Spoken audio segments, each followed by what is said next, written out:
இளைஞர்கள் பின்னாடி போய் பல்வேறு விபத்துகளை சந்திக்கிறாங்க. தொடர்ச்சியா இளைஞர்கள் வந்து ஒரு நடிகர் பின்னாடி போய் விபத்துல சந்திக்கிறாங்க. எப்படி பாக்குறீங்க?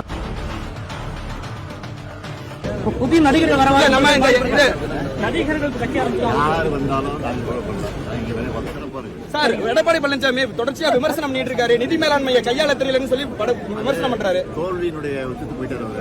அதனால விரக்தியில போட்டு தொடர்ச்சியா பாஜகவுல வந்து பல்வேறு தரப்பினர் வந்துட்டு இருக்காங்க. பாஜகவோட விமர்சனம், பாஜகவோட வந்து பிரச்சாரம் எடுபடுமா தமிழ்நாட்டுல? எத்தனை பேர் வந்தாலும் மதசார்பற்ற திமுக தலைமை அமைச்சர் மதசார்பு சொல்ல முடியாது.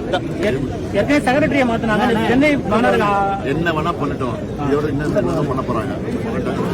தமிழ்நாட்டுல சட்டமன்ற தேர்தல் இருக்குது, டெல்லிக்கும் தமிழ்நாட்டுக்கும் சொல்லி சொல்றாங்க அப்படின்னு சொல்லி எடப்பாடி விமர்சனம் கடுமையான குற்றச்சாட்டுகள் முன்வைக்கிறார். ஆமா, தமிழ்நாட்டுக்கு அதிமுக வந்து டெல்லி இடமான குத்தகை போயிட்டாங்கல்ல, வாடகை வந்து அங்க அடிமை ஆயிட்டாங்க. அதனால டெல்லி தான் ஆட்சி நடக்குது. ஒரு திராவிட கட்சி இது மாதிரி போனதை எப்படி பாக்குறீங்க? அதிமுக அந்த நிலைமைக்கான